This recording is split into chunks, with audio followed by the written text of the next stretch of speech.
Los ataques contemporáneos al psicoanálisis son estúpidos, dice la doctora Rubinesco, y es verdad. Sí. Es verdad, son estúpidos, ¿no? Porque, bueno, si de por sí desde que vivía Freud él tenía que enfrentarse a las burlas y a las impugnaciones de los científicos de su época, ¿no? Él aspiraba a ser una ciencia.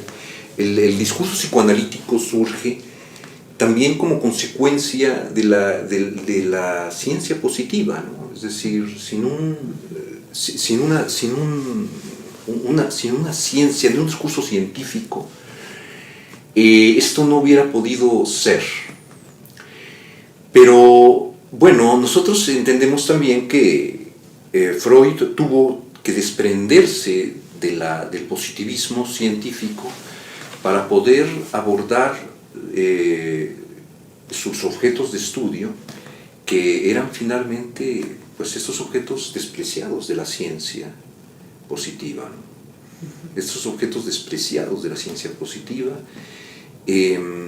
como los sueños, ¿no? Los objetos del psicoanálisis vienen a ser entonces la irracionalidad humana. Por ahí veía un meme que decía, sí, ¿no? Hay un meme que circula por ahí, ¿no? Que dice, la ciencia debería dejar de estudiar la inteligencia animal para estudiar la estupidez humana. Y yo me pregunto, pero pues eso ya pasó, ¿no? Ya tiene más de 100 años, ¿no? Tiene poco más de 100 años. Sí, es decir, Freud tenemos por un lado la ciencia de la natura, ¿no? Que esa es la aspiración de la psicología, ¿no? Hacer ciencia de la natura, ¿no? Una ciencia humana queda a partir de Comte, ¿no? Junto con la sociología, ¿no? La historia, ¿no? Como una ciencia humana que aspira a una cientificidad, ¿no? El psicoanálisis no aspira a eso, ¿no? O sea, no aspira a ser una ciencia positiva. Pero bueno, hay por ahí, digamos, quienes piensan que, o tienen una idea demasiado ingenua de lo que es la ciencia, ¿no? Sí. Llamamos ciencia a lo que normalmente no lo es, ¿sí? Al cientificismo, a la ideología científica, ¿no?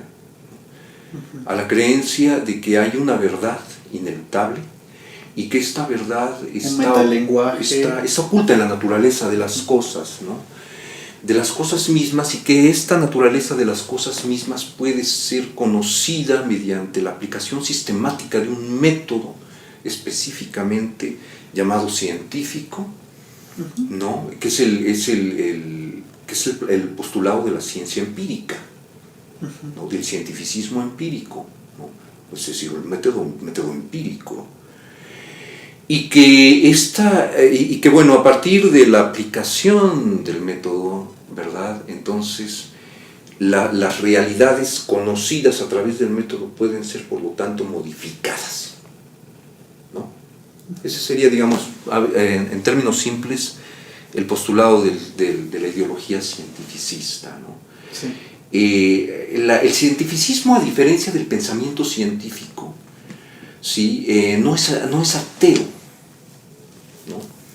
El pensamiento científico sí nos obliga como a plantearnos una postura necesariamente atea, ¿no? Un ateísmo que no necesariamente tendría que ver con el tema de Dios. Sí. ¿Sí? O sea, planteamos ateo sería no aquel que no cree en Dios, ¿no? Sino aquel que niega todo absoluto. Eso sería un ateo. Aquel que niega todo absoluto, ¿sí?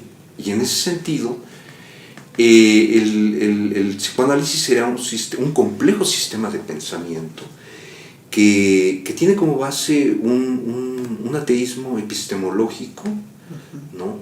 Basado en la idea de que la ciencia, más que un cuerpo de conocimientos, es una forma de pensar. Una forma de pensar que surgió primeramente como oposición al dogma religioso. Sí. ¿Sí? Que intenta explicar todas las cosas a partir de un solo postulado, ¿no? Que hay también otra creencia cientificista, ¿no? La ciencia es esta unidad armónica donde todos los científicos están de acuerdo. Claro. No hay ruptura nunca epistemológica. Claro, que estoy hablando de cientificismo. Creer que la ciencia, sí, claro, pero, exactamente, es lo mismo, ¿no? Es una continuación de lo que estoy diciendo, ¿no? Y que es más presente como en la ciencia. Esta idea como de que la ciencia es un constructo, ¿verdad?, progresivo, ¿no? En donde, por decirlo así, se va colocando piedra sobre piedra el conocimiento de tal Vamos forma acumulando, ¿no? Sí, ¿no? Cuando realmente, pues, al menos a partir de Gastón Bachelard, lo que entendemos es otra cosa, ¿no? La ruptura epistemológica, la ciencia se produce por rupturas, no por continuidades. Gastón Bachelard y Thomas Kuhn, que también habla de esta cuestión de la instauración de un paradigma que venga a romper con ideologías previas. Claro, sí, la sustitución paradigmática, ¿no?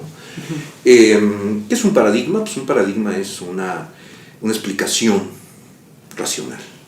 Que sigue sus propias reglas, que está armado bajo un rompecabezas. Él lo muestra bajo la figura del rompecabezas. Sí, por supuesto, ¿no? Y el reemplazo paradigmático pues tiene que ver con que en el momento en que una teoría ya se vuelve incapaz de plantear explicaciones dentro de su propio progreso, ¿verdad? Pues entonces este paradigma viene a ser una ideología que hay que hacer a un lado, ¿verdad?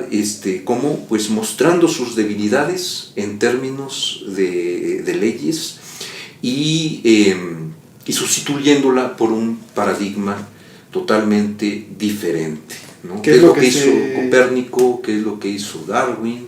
Y es lo que se ha pretendido hacer de Freud, ¿no? Pensar que ya está epistemológicamente superado, que ya es pseudocientífico, que ya es ideología, que ya es una especie de residuo de las universidades. La psicología siempre ha tenido esa cuestión, sí, ¿no? Como decir, no, Freud es la prehistoria de la psicología y entonces por lo tanto solamente habría que hablar de él en una materia que se llame historia de la psicología, ¿verdad? Y después en lo que serían las terapias psicodinámicas, pues incluirlo, ¿verdad? Claro, como algo totalmente reducido a una psicoterapia.